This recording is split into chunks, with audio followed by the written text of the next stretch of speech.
Halo, bertemu kembali dengan saya Gus Rowi. Dalam kesempatan kali ini saya masih akan mendiskusikan tentang satu skill yang sangat penting di era pandemi, yaitu skill melakukan presentasi secara online.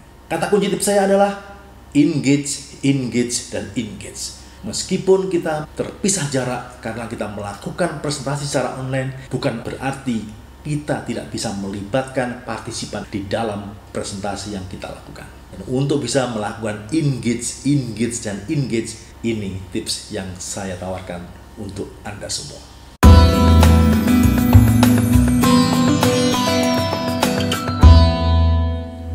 Tips pertama saya adalah mulailah presentasi Anda dengan menyapa peserta secara hangat. Ini bisa Anda lakukan dengan berbagai cara. Salah satunya adalah dengan cara menanyakan kepada mereka tentang kabar mereka, ataupun tentang apa hal yang paling membuat mereka semangat pada hari itu. Ini akan menjadi hal yang sangat bagus bagi Anda, karena di awal proses presentasi Anda sudah mulai membangun hubungan dengan audien Anda, dengan peserta yang mengikuti presentasi Anda. Tips yang kedua adalah sebelum mulai memaparkan apa yang ingin Anda presentasikan, ada baiknya Anda melakukan polling ataupun melakukan kuis. Tentunya hal yang sederhana saja.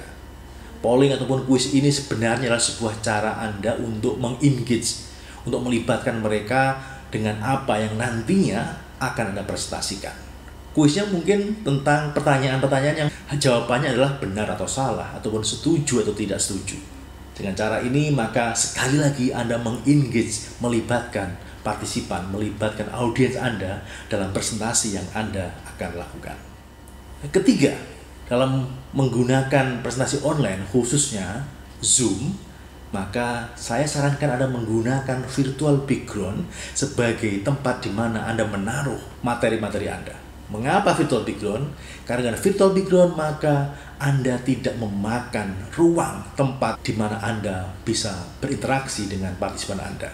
Bedakan dengan ketika Anda harus memakai slide, maka kemudian Anda harus share slide, itu semua akan menutupi layar monitor, layar HP, layar laptop peserta Anda.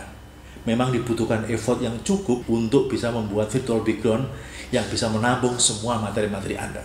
Tapi ini akan sangat menarik jika Anda coba lakukan. Karena kata kuncinya adalah bagaimana hubungan Anda dengan partisipan itu telah lebih dekat dibanding kalau Anda menggunakan slide. Yang keempat, penting juga bagi Anda untuk selalu ngecek partisipan Anda. Jika presentasi Anda misalkan lebih dari 10 menit, misalkan 15 menit, 30 menit, 20 menit, maka pastikan setiap 5 menit Anda mengecek partisipan Anda. Ngecek bukan kemudian berarti Anda mengabsen ya, bukan ya. Minimal Anda bisa menggunakan ruang 5 menit itu adalah dengan misalkan bertanya, bagaimana Bapak Ibu sekalian, apakah ada pertanyaan? Jika Anda memiliki pertanyaan, silahkan Anda tuliskan di ruang chat. Atau mungkin Anda bisa menanyakan tentang hal-hal apakah Anda paham atau Anda perlu klarifikasi lebih lanjut. Jika Anda membutuhkan itu, silahkan simpan nanti di akhir sesi presentasi saya misalnya. Intinya sebenarnya Anda pengen membuat atensi Anda, pengen memastikan bahwa Anda juga memperhatikan mereka, bahwa Anda juga menyapa mereka. Yang kelima, jika Anda menggunakan Zoom, maka gunakan view mode Anda adalah galeri. Dengan begitu Anda masih bisa melihat semua partisipan dalam satu layar. Tapi intinya dengan begitu Anda merasa Anda seperti sedang berdialog langsung dengan partisipan Anda, dan mereka semua ada di layar Anda. Yang keenam, ataupun yang terakhir, pastikan di akhir sesi presentasi Anda langsung meminta feedback, meminta komentar, meminta respon dari mereka. Misalnya dengan cara meminta mereka memberikan satu kata ataupun satu pernyataan di ruang chat tentang hal yang paling mereka dapatkan ataupun yang paling membekas dari materi presentasi yang telah Anda berikan.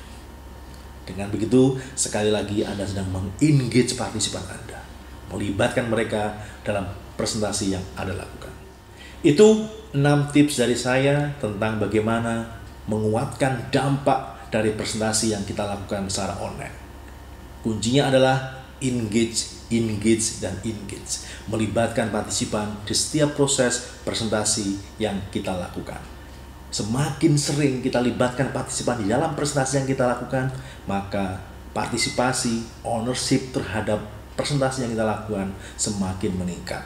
Dengan begitu, partisipan pun tidak akan meninggalkan Anda yang sedang presentasi. Demikian dari saya, selamat mencoba.